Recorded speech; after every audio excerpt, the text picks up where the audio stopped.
Je m'appelle Martina Moreau, je suis architecte et historienne de l'art et du patrimoine et je travaille pour la SPEL Val de Seine Aménagement. Je m'occupe des projets liés à la valorisation du patrimoine et de l'architecture. Boulogne-Billancourt est aujourd'hui considérée la ville de la modernité. À partir du XXe siècle, elle a pu accueillir des architectes qui ont révolutionné l'histoire de l'architecture moderne. Notamment, Le Corbusier décide d'installer son atelier entre le 16e et Boulogne-Billancourt. Badani et Rudorlu sont des architectes qui appartiennent, disons, à la deuxième génération des modernistes, entre guillemets. Ils sont des architectes qui marquent la fin des Trente Glorieuses, qui réalisent des grandes opérations en France comme à l'étranger. La partie nord de Boulogne a pu voir la réalisation des villas donc modernes, donc plutôt pour la bourgeoisie. La partie sud a pu accueillir plusieurs équipements dédiés au logement ouvriers, entre autres. Le site est bombardé pendant la Première Guerre mondiale. Suite au bombardement, Renault décide d'acquérir plusieurs parcelles.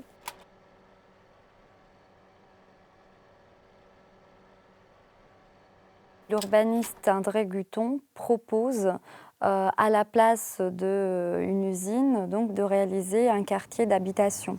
Donc de prévoir une partie de la ville assez importante, donc dans une artère centrale qui amène à Paris et à proximité de la Seine, un projet de logement. À la fois pour répondre à la carence des habitations en région parisienne, à proximité de Paris, mais aussi pour fournir des logements aux travailleurs de l'usine Renault, qui est justement à côté.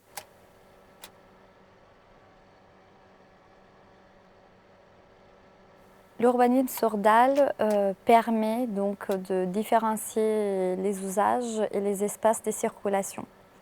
En fait, la dalle est vue comme un immense parking qui permet aux personnes de garer leur voiture et remonter en surface, on pourrait dire, dans un espace qui est entièrement piéton.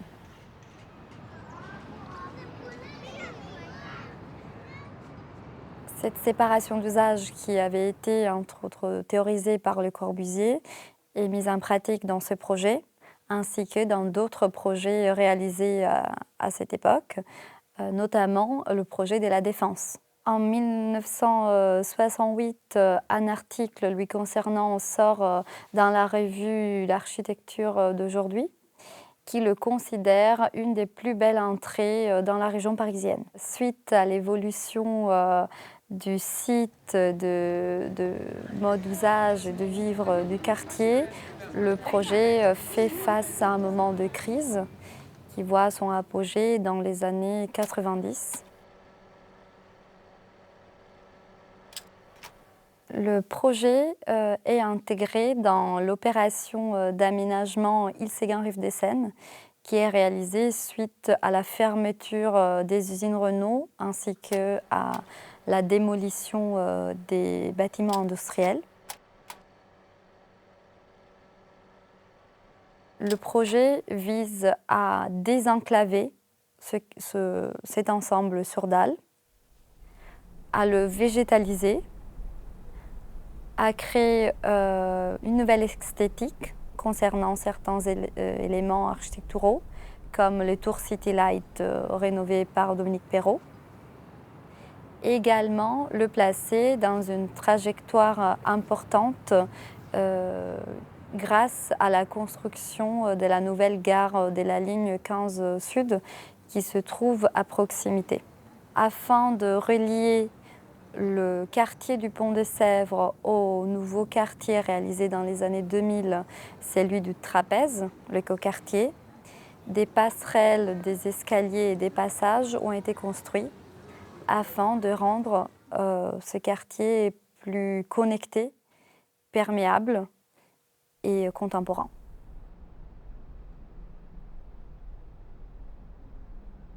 L'architecture de ce quartier est intéressante et un miroir de la société dans laquelle elle a été construite, mais aussi de la société d'aujourd'hui.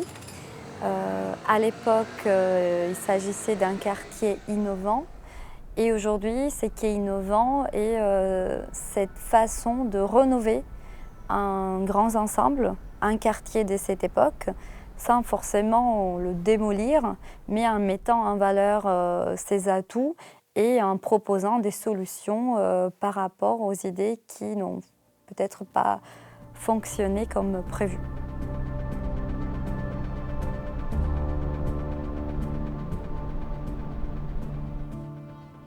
Quand j'étais plus jeune, je me disais toujours: «Je voudrais jamais habiter au Pont de Sèvres. C'est trop moche. Ces grands ensembles, ça me faisait un peu peur».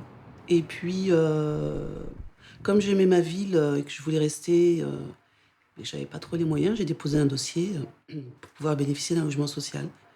Et donc j'ai pu avoir un logement social ici même, Place Haute. Et en fait, je le regrette absolument pas et j'adore mon quartier. Donc en fait, je suis arrivée ici avec ma famille en 1978. Et moi, ma première impression, c'est que je sortais d'un appartement qui faisait 27 mètres carrés. Et on est arrivé dans un appartement HLM, hein, mais qui était énorme pour moi. J'étais petite, j'avais 5 ans, qui devait faire, qui fait 80 mètres carrés. Et pour moi, ce jour-là, ça a été l'Amérique, parce que avant on vivait, on dormait tous dans la même chambre. Là, on a eu chacun sa chambre. Donc j'ai toujours vu ce quartier comme une opportunité. J'ai grandi ici, je connais tout le monde. Donc chaque fois que je sors ici, même avec des amis qui connaissent pas le quartier, je m'arrête toutes les 4 secondes, ça va, ça va, ça va, ça va, ça va, et ils pètent les plombs carrément. Si ce n'est pas d'un village, quand même, il y a une vie de quartier.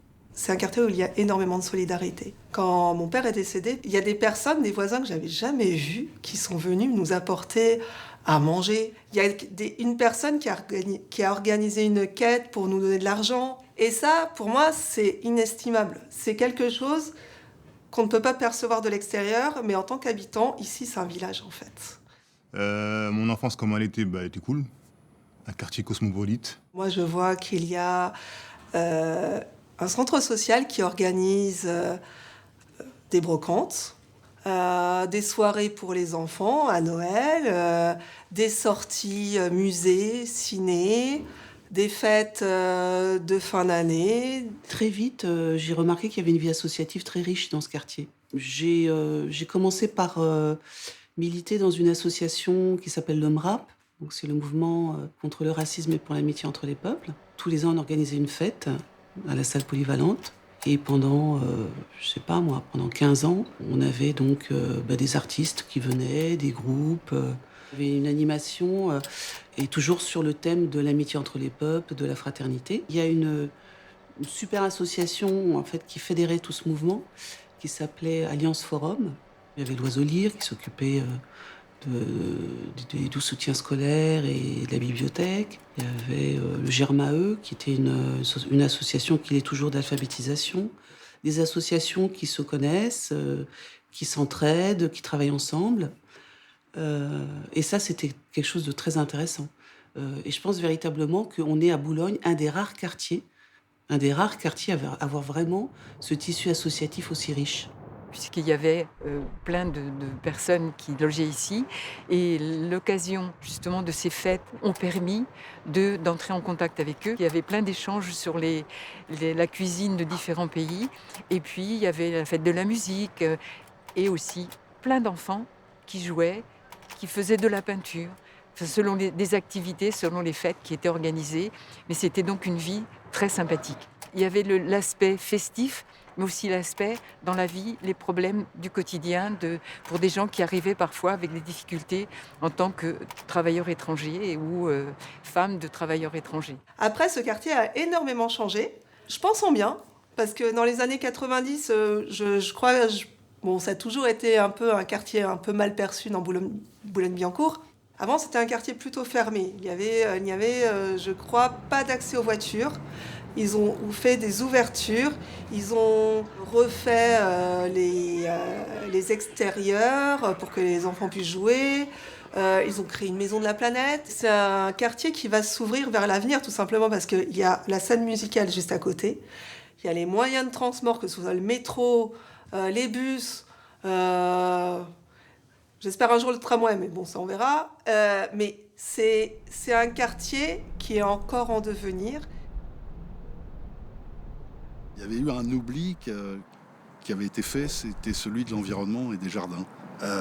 Aujourd'hui, les jardins sont une partie intégrante du quartier. Je trouve ça bien. Le seul petit bémol, c'est que maintenant, les voitures sont entrées, et on voit des voitures venir, partir, etc. Mais maintenant, c'est vrai qu'on n'ose plus trop laisser les gamins dehors.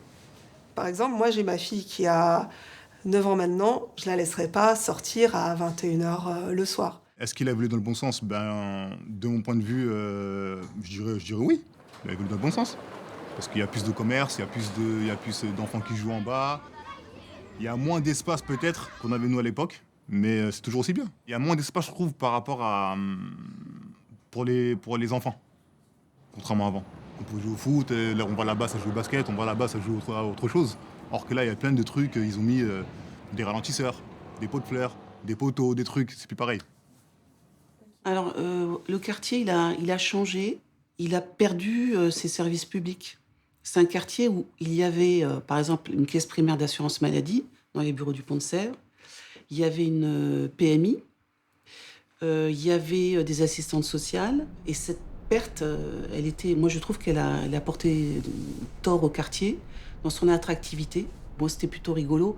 Il y a eu le local où il y avait les assistantes sociales a été remplacé par le bureau de recrutement de l'armée des Hauts-de-Seine. Bon, c'était un peu... qui est parti lui aussi. Il y a un truc qui manque, c'est les cris des enfants.